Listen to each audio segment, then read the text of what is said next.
फलटणच्या राजकारणाचा खरा चेहरा कोणता? सत्ता, सहकार, बांधकाम व्यवसाय आणि सामान्य माणसाचा प्रश्न. नमस्कार, मी श्री प्रमोदजी गणपत सस्ते. आपण पाहत आहात ॲट प्रगती चळवळ. आजचा विषय थोडासा वेगळा आहे. आज आपण कोणत्याही एका व्यक्तीच्या बाजूने किंवा विरोधात बोलणार नाही. आज आपण बोलणार आहोत फलटणच्या राजकारणाबद्दल आणि त्याहून महत्त्वाचे म्हणजे फलटणच्या सामान्य माणसाबद्दल. कारण सध्या फलटणच्या राजकारणात ज्या काही घडामोडी घडत आहेत त्या केवळ दोन राजकीय गटामधील संघर्ष म्हणून पाहणे योग्य ठरणार नाही. यामध्ये राजकारण आहे, सहकार आहे, बांधकाम व्यवसाय आहे, प्रशासन आहे, आर्थिक हितसंबंध आहेत आणि सर्वात महत्त्वाचे म्हणजे सामान्य नागरिकाच्या मनात निर्माण झालेले प्रश्न आहेत. पहिला मुद्दा, बांधकाम व्यवसाय आणि कथित बनावट मूल्यांकन प्रमाणपत्र प्रकरण. आपण कालच फलटण शहर पोलीस स्टेशनला काही घडामोडी पाहिल्या. मित्रांनो, अलीकडे फलटणमध्ये काही बांधकाम व्यावसायिकांशी संबंधित कथित बनावट मूल्यांकन प्रमाणपत्र प्रकरण चर्चेत आहे. या प्रकरणात न्यायालयाने संबंधित व्यक्तींना पोलीस कोठडी दिल्याचे सांगितले जात आहे. पण येथे एक गोष्ट आपण स्पष्टपणे समजून घेतली पाहिजे. पोलीस कोठडी म्हणजे दोष सिद्ध झालेला नाही. दोष सिद्ध करण्याचा अधिकार न्यायालयाचा आहे. तपास यंत्रणा तपास करेल, पुरावे समोर येतील, आरोपपत्र दाखल होईल आणि शेवटी न्यायालय निर्णय देईल. म्हणून कोणत्याही व्यक्तीला न्यायालयाचा अंतिम निर्णय होण्यापूर्वी दोषी ठरवणे योग्य नाही. पण त्याच वेळी दुसरा प्रश्नही विचारला पाहिजे. प्रशासनाची कारवाई सर्वांसाठी समान आहे का? नियम सर्वांना समान लागू आहेत का? राजकीय दबावाशिवाय प्रशासन निर्णय घेते का? हे प्रश्न विचारणे देखील लोकशाहीमध्ये आवश्यक आहे. दुसरा मुद्दा, बांधकाम व्यावसायिकांचे राजकारण. फलटणमध्ये बांधकाम क्षेत्राशी अनेक संबंधित व्यवसाय आहेत. या व्यवसायातून कोट्यवधी रुपयाची उलाढाल होते. अनेक लोकांना यातून रोजगार मिळतो, शहराचा विकास होतो. नुकतंच शहरवाढीचा जो मुद्दा आहे तो सुद्धा चर्चेत आहे, हद्दवाढ. म्हणून बांधकाम व्यवसाय हा फलटणच्या अर्थव्यवस्थेचा महत्त्वाचा भाग आहे.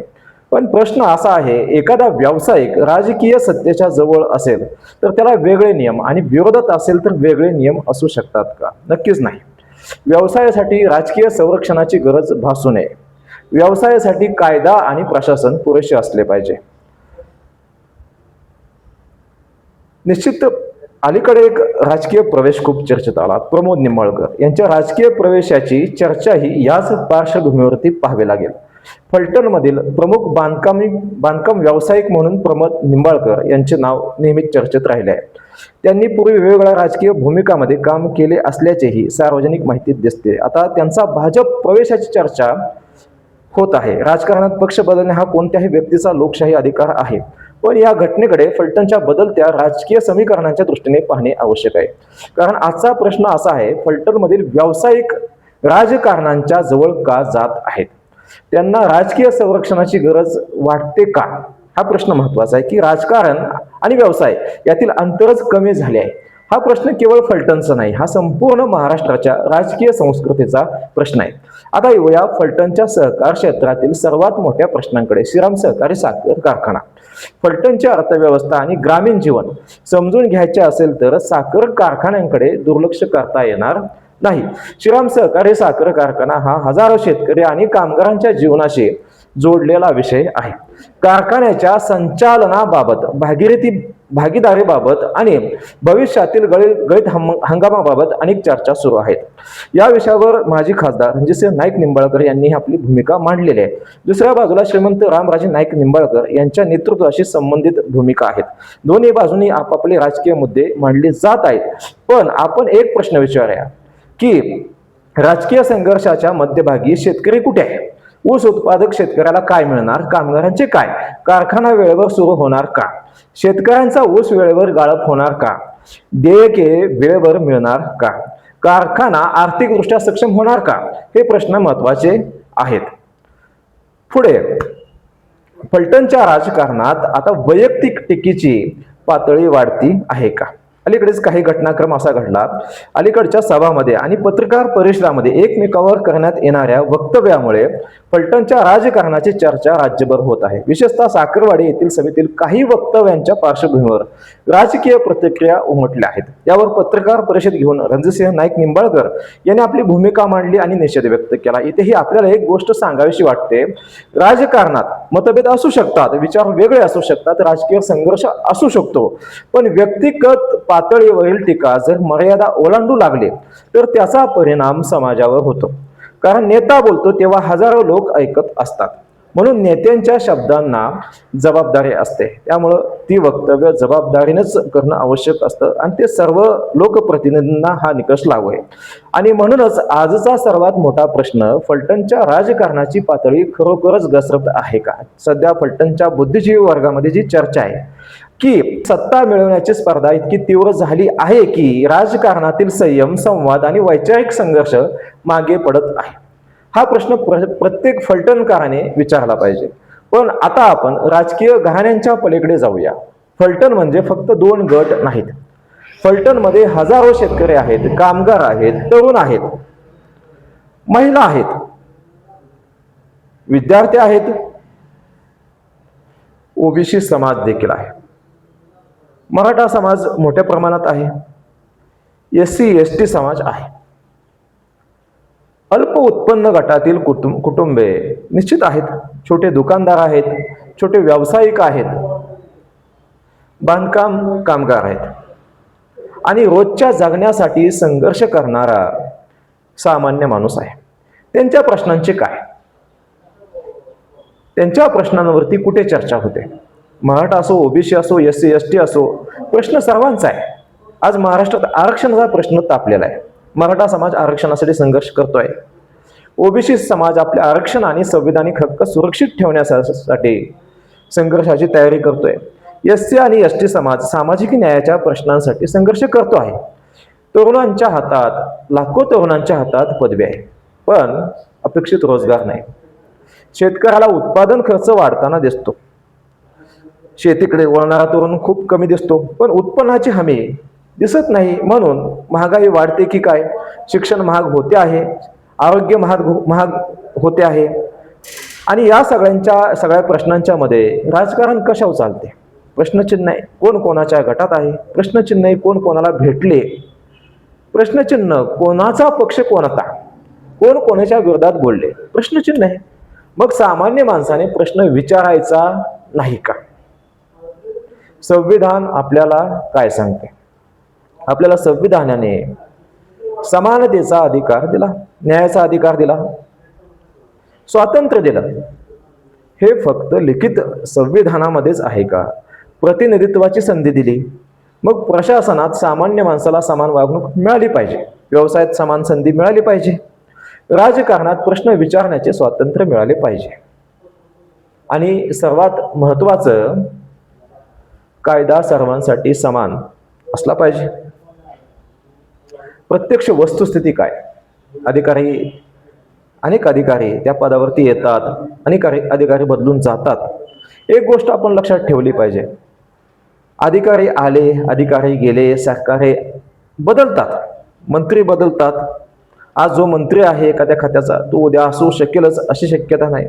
आमदार बदलतो, आज 5 वर्ष हा आमदार आहे, उद्या तोच असेल याची शाश्वती नाही.